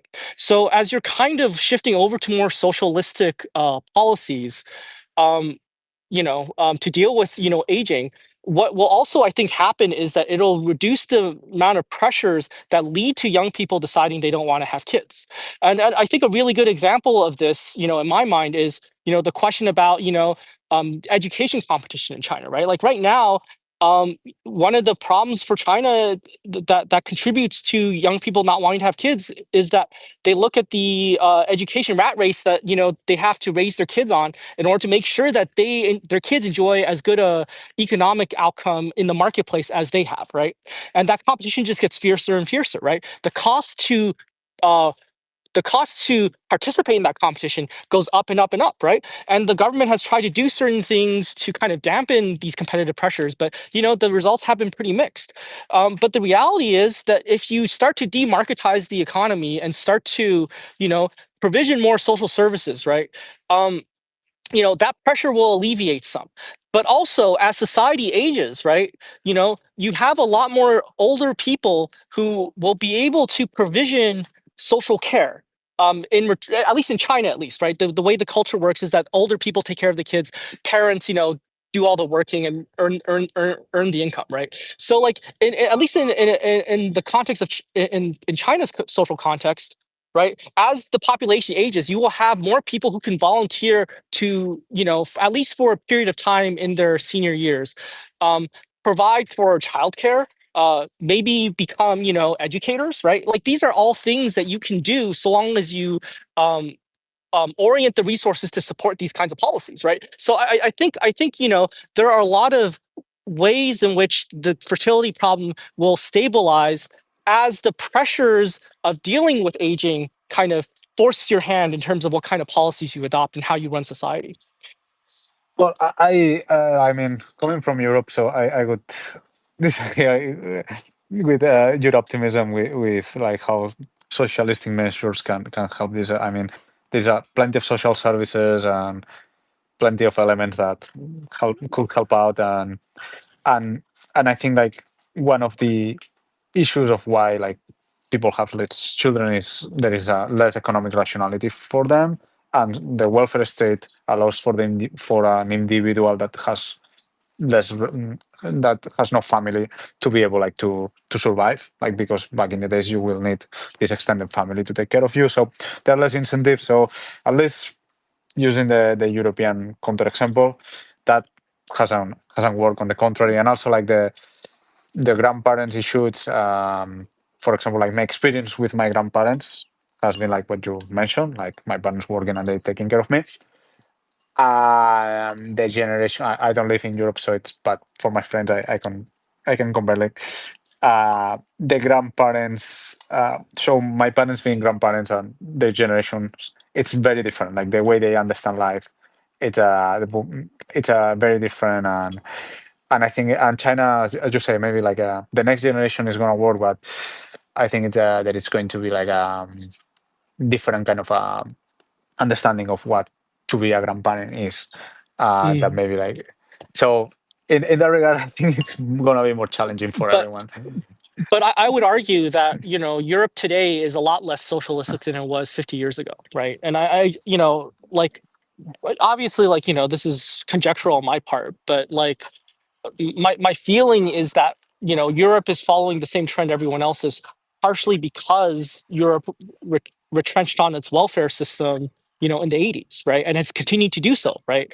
I think Europe is a lot more financialized, and marketized than it was 50 years ago, right. So I think that's kind of the counterpoint I would make about the European example is Europe is more socialistic than America, true, but Europe is a lot less socialistic than it used to be as well, right? And I think, and In the like I, in the welfare state, I think it's much bigger now than so it's less socialistic in the industrial dimension of it, but the level of the wealth, so it's changing. It's a little also what welfare is right now. It's a little bit different, like what certain demands, certain things have been compared to the back days, and also like saying that, for example, like pensions. Mhm. Now there is a big part of the population that needs like a because they are retired, so they have a government pension. 50 years Yes. ago, that was like most of people they could die before they could retire. So, Y- y- uh, so yes, yeah. but like floor costs have also gone up, right? And I think this is the part of um this is the part of marketizing in industry that people I don't think really think about enough, but I think is actually a really big driver of some of the fertility trends we're seeing, or like the aging trends we're seeing, is that like if you marketize industry, that increases the floor cost of basic provisions. And if you increase the floor cost of basic provisions, what then happens is that even if your welfare state becomes more generous, the amount of money you are giving out isn't keeping up with the cost of living, right. I think that's really the issue, and the cost of living goes up because you are putting more things on the market, so now there is a greater incentive to promote price optimization, which then induces scarcity, which then induces price increases, right. And I think the best example of this, right, is the issue all of us are dealing with around the world, which is the cost of housing, right? The cost of housing basically eats into everyone's like budget by 30% or 50%, depending on where you are on the income scale, right? The only way diffuse that cost of housing is by being one of the top 10% income earners in your country, right? Like, and I think that that's like a really good example of I think what I mean when I say that when you marketize your economy, you end up introducing all these side effects, right? So when I talk about socializing the economy, I don't necessarily just mean socializing, improving more welfare provisions. The welfare provisions have to keep up with the cost of living, and the cost of living is a function of your material economy. It's a function of production.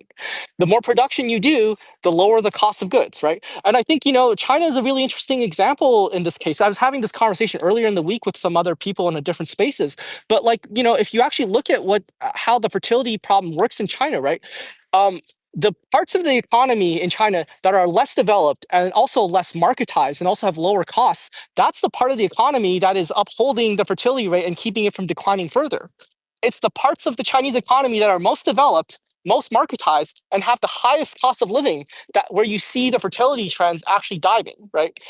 So I think that's kind of what I mean when I talk about financialization and marketization of the economy being part and parcel with the fertility problem, right? And I think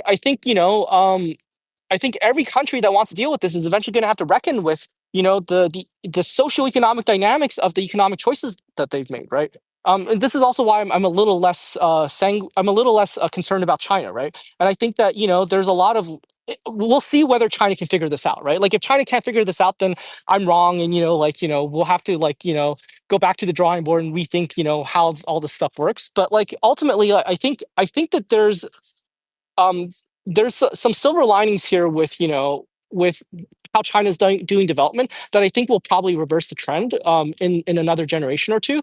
And if that's the case, then there's lessons to be learned. Right? So I think that that's kind of my view on it. It's not just about the welfare provisioning. It's also about how the welfare system interacts with the overall market economy and industrial production. Yeah. And to put my little 2 cents in here, I think the fertility question, the aging question, is like a multivariate function. There are multiple contributing factors to it. Most people grasp the more long-term industrialization, urbanization trend. You go from the rural farm to the industrialized city. It's more cost. You're investing more in human capital for your offspring, so forth, so forth. You have less kids, but you have higher quality kids per se. So most people get that. But then as we are in these modern economies, we have sort of all these more subtle things that are going on. That's where sort of like baby bonuses or like strictly welfare is probably not always like the best one size fits all solution to these things. Whereas when I reviewed the qualitative and quantitative research for South Korea in particular, what I ended up finding was a lot of the problems of family formation and thus fertility in South Korea is actually young people, especially young men, feel that the older generation is staying in the labor force longer than they should. Because one, that is like kind of their aged culture disposition. And two, because they have assets and savings, obviously because they're older, they can sometimes undercut the younger workforce. And it's always having a younger workforce, you have to skill up these people, you have to train these people. For a business perspective, you might incur more costs by keeping this sort of like pipeline going. So that South Korea example kind of shows that the intervention there is not to give them welfare, but you have to create a situation where you're plucking older people out of the labor pool to allow functional and normative progression through life for generations. Because once you do that, you click through certain societal thresholds to like form a family. In particular, like many people that get stuck in intern like hell per se, that makes it very hard to, whether you're female or male, to like form a significant and solid bond per se. So that's where I think thinking about fertility in these different ways is useful, because it shows that a lot of these things have different conduits of tackling them, and that while we think it may be just a money thing, there's also all these other Mhm. things that contribute to it. Yeah, like the issue I think from like as understand it is that we always talk about marketization and the effects it has on financial economic output, right? But the reality is that marketization is not just a financial economic phenomenon; it's a socially transformative phenomenon. It reconfigures the ways in which societies work, right? And I think if we don't think about the ways in which increasing marketization has changed our social relationships, right? In civil society, right? We're not going to be able to fully grasp how marketization has caused all these maladies that we're now struggling with, right? And the answer to that problem isn't always to come up with more market-oriented solutions, because that's just leaning into the problem, right? You have to think about how it is that the ways in which you run an economy, both on the market side and also on the production side, and the way you organize people and their lives around the economy, how that shapes their social relationships, and then what the side effects of those changes are, right? So I think that's really central to understanding this problem. It's not an economic problem, it's not a social problem, it's a socio-economic problem. And I think reframing it will yield much better answers for how to deal with this than simply thinking that it's a money problem, or that people just can't afford things, right? It's more than just that, right? So Yeah. So at this point, and I know Miguel, you might have a hard stop, but I would like to tell the audience, if you'd like to ask a question, please request to speak, and I can check you out and bring you up if everyone's cool with doing that. But while we wait for you to request, I would like both our speakers to give their closing statements, and to preface each closing statement. I think I would like you to give like a very short sentence of like, what do you think is the greatest challenge against your disposition of this debate? So, Lei, what do you think is the greatest challenge, sort of the Iron Man challenge for China? And Miguel, as sort of the inverse, you could say like, what is the biggest challenge for the West or the United States? Or you could say like, what is the biggest strength of China? So please provide those closing statements, and then I will check out if there's any Q&A.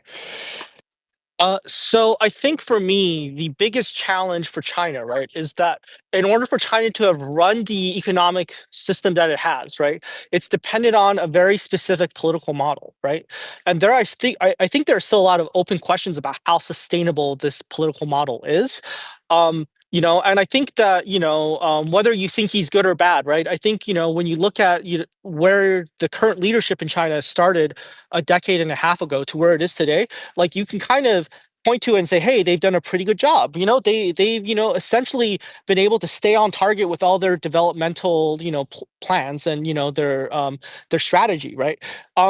But as with any political system, there are always open questions about whether you are benefiting off of getting lucky finding the right leaders, and whether you can sustain the process of finding the right leaders, right? I think that is an open challenge, not just for China, but for any society. But I think this is always the biggest challenge for any society: is how sustainable is the political system in terms of its ability and its capacity to organize an economy in a way that has helped you reap the current successes that you enjoy. So I would say that the biggest strength that China has is that it has very clear goals and doesn't get distracted that much with other stuff. And that would be like the opposite in the West.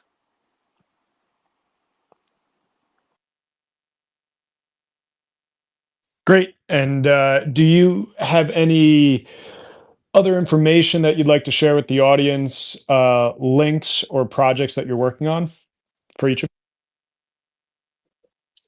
Um, I do not have any project I'm willing to share right now. I'm working on things, but I don't know if it'll turn into anything I would publish publicly. What I will kind of recommend, though, is that, for people who are curious about um, how the Chinese economy works, there's always this one book that I recommend, and Ryan knows which book it is. But it's called. There's an English translation for it now, and it's a little pricey, I think. But it's probably, in my opinion, the best book on understanding how the Chinese economy works today and also where it's headed. It's called. Let me double check what it's called. Miquel, kind of go for it while I'm like looking up this book. I think it's called How the Chinese Economy Works. It's a Yeah. very literal title. Yeah. It's by a academic in China called I think his English name is David Lee Li David Li. So yeah, that's the book I would recommend to anyone who's curious about the Chinese economy. It's a very good intro to how everything works right now. Yeah, I could make the same recommendation. Yeah, I was thinking about that book too. It's also like very lit. I mean, the title it's like pretty literal. So it's like you get what you buy. You get the book. It's good. Yeah. Yeah. In terms of projects, a little bit like Lei, I don't have anything that I can share right now. Or I am working on stuff, but yeah, a little bit the same. So I have my newsletter, like my blog. I try to update as much as possible. It's called Business of Power, and also like if you follow me on Twitter, also you can see what I publish regularly. Yeah. I'm gonna throw a link to the recommendation that I have into the thread. Ryan asked me if this was the book that he found a copy, or he found a book. I don't think it's the book I was talking about. Let me throw a link into the thread. Where do I do that? I think Give me a if moment. you share it to me in our DM group, I can do it if it's maybe just permission to me because I'm the host. Okay. Yeah, I just threw it into our DMs. Yep. Well, it has been a pleasure like speaking with you guys, but I have a little bit of a hard stop. I mean, if someone has any question that would like me to address, so speak now, or if not, I will have to go. All right. I think if nobody is energetic to pop on up, then speak now, request now, or hold your peace. Yeah.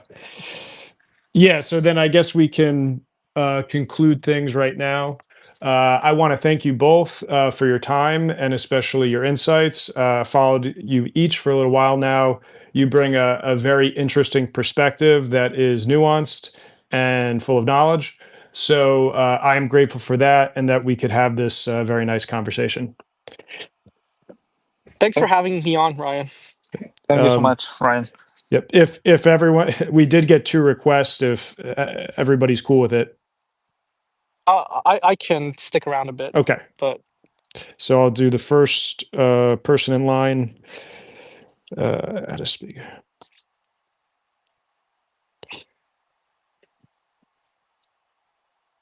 Hello, Darren. What is your question? Hey, Peter. Thank you for seeing my last minute request to speak. My name, Darren. Just want to say, pretty substantive conversation, but I cannot help feeling that, given I've been a long-term follower for Lei for quite a long time, that there's a little bit of missed opportunity in terms of today's the leaning of the conversation is a little bit too theory heavy. Even for me as someone who's trained in economics for my bachelor's and beyond. 2 major development in the past few weeks. Not sure whether you guys have come across. Just a couple days ago, President Xi in the Central Urban Workers Planning's meeting pointed out, and I'm reading from the Financial Times article, using his own word verbatim. When it comes to the projects, there are a few things: artificial intelligence, computing power, and new energy vehicles. Do all provinces in the country have to develop in industries in these directions? And he went on to say, the second paragraph, we should not only focus on how much GDP has grown and how many major projects have been built, but also on how much debt is being owed.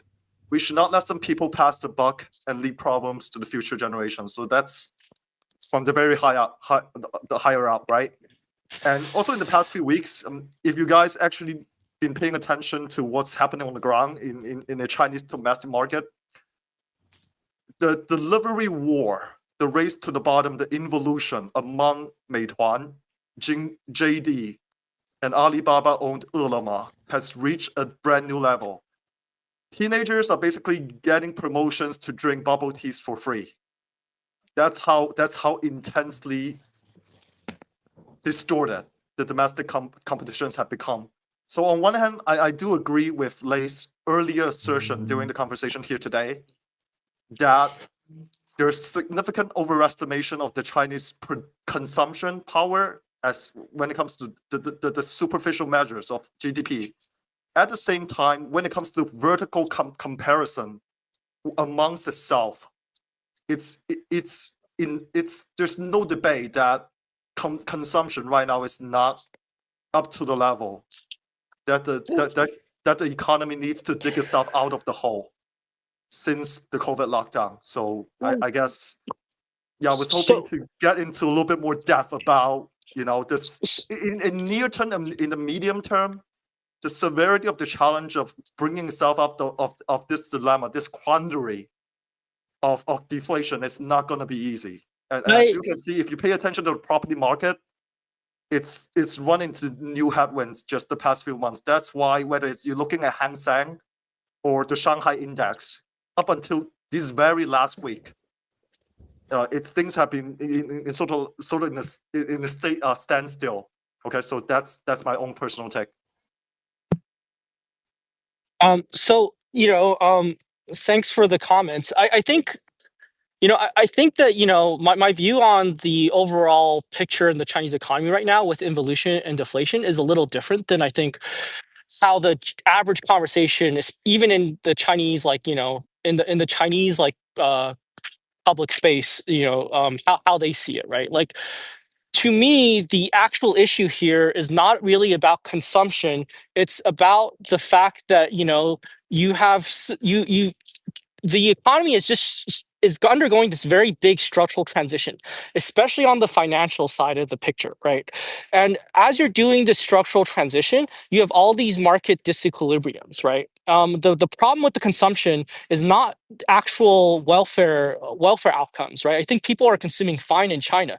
The problem with consumption right now is that people are basically paying very little for the things that they're consuming, which then create a circular feedback loop that hurts business profits, right? All these problems that we're looking at with involution, with deflation, these are all financial problems. These are problems of how the market economy circulates financial quantities in a way that is sustainable for how a financial system operates, right? Which is you have to be able to circulate the financial quantities in a way that generates profit, which then allows businesses to allocate more of these financial quantities in order to steer their future business decisions, right? So that's the actual problem, right?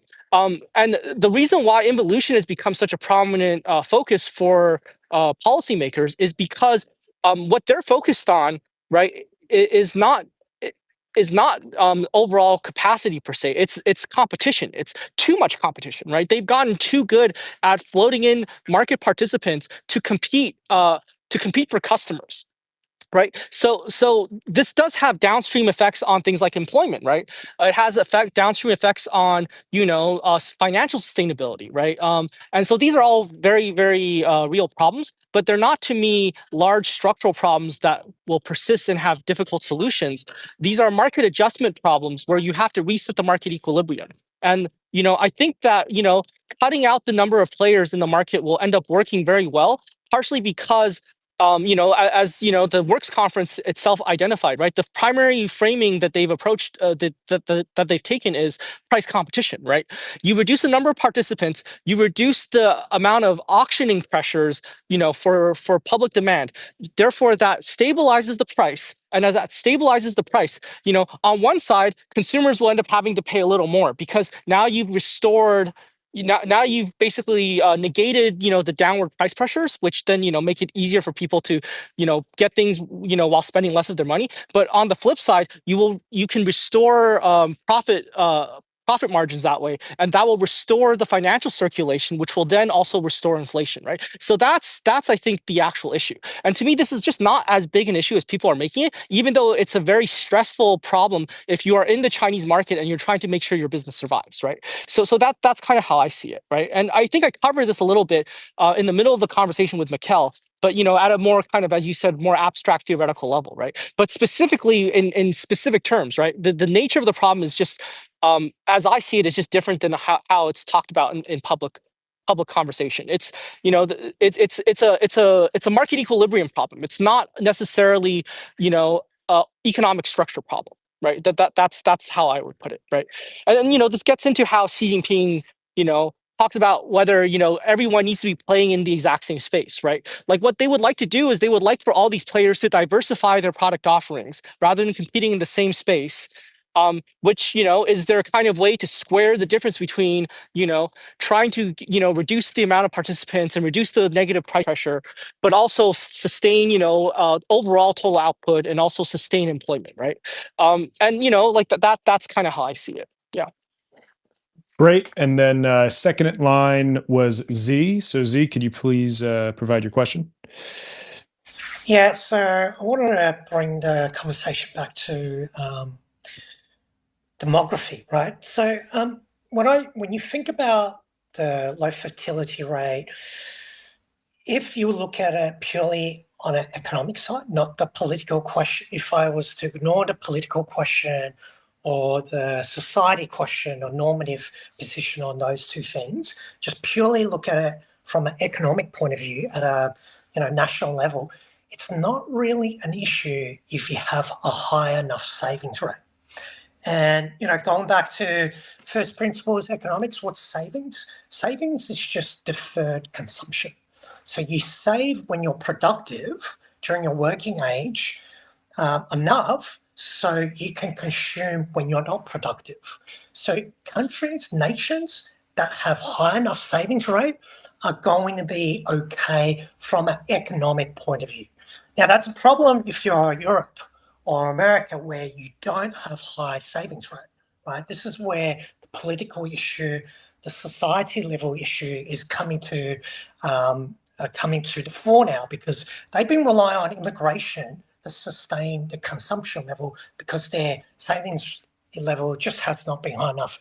And it's now becoming a major political issue. So that's the comment I want to make about from China's point of view. People complain, oh, China's saving too much. No. If you've got a demographic issue, savings exactly how you deal with that problem, right? So China having a high savings rate is not a problem. It's the panacea. The other issue is on the other side of the coin. I want to maybe throw it to people to see what they think is. I do think we've as a human civilization, we've always had kind of social relations with kinship-based social relations, right?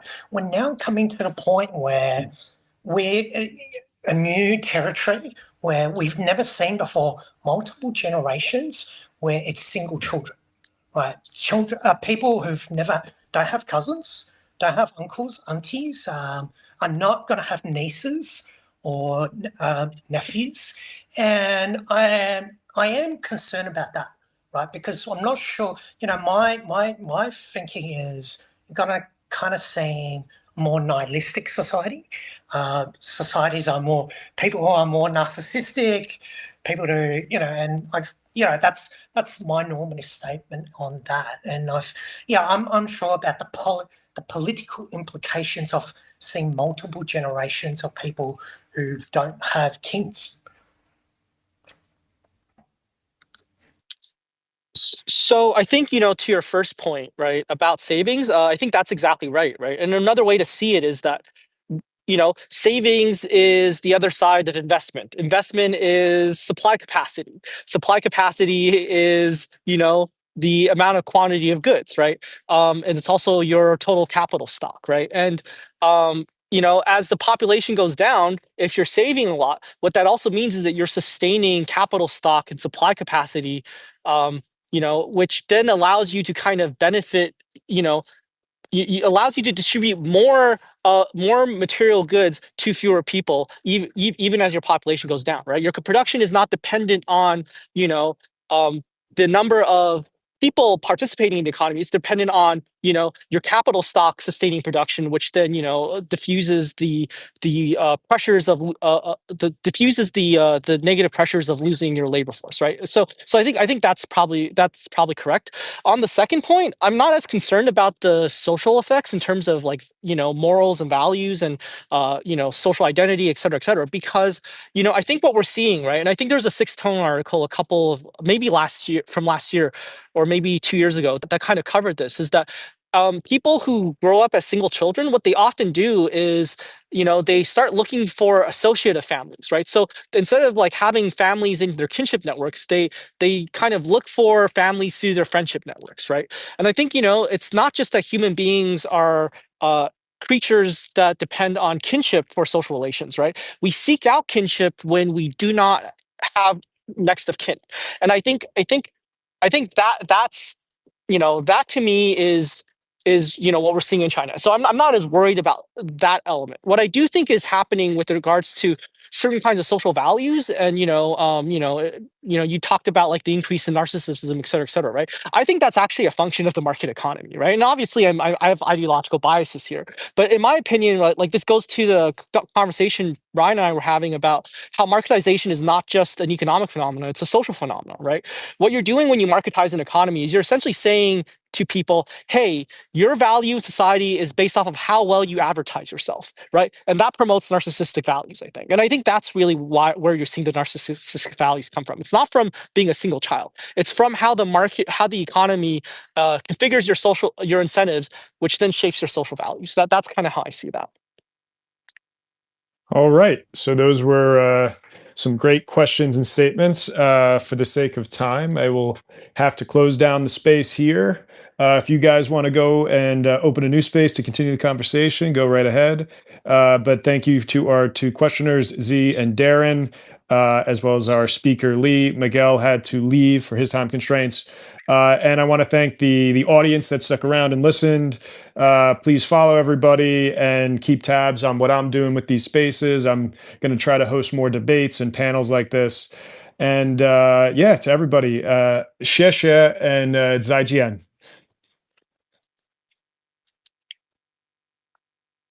Hold on. All right. Hey, thanks a lot, Ryan. This was fun. Hopefully this was productive too, but we'll let the people decide. I will start a new spaces for some follow-up questions, I think, because there's some interest in this. I'm getting DM by Z about this, so look out for that, I guess. But yeah, thanks again, Ryan. This was great. Awesome. Have a good day, everybody.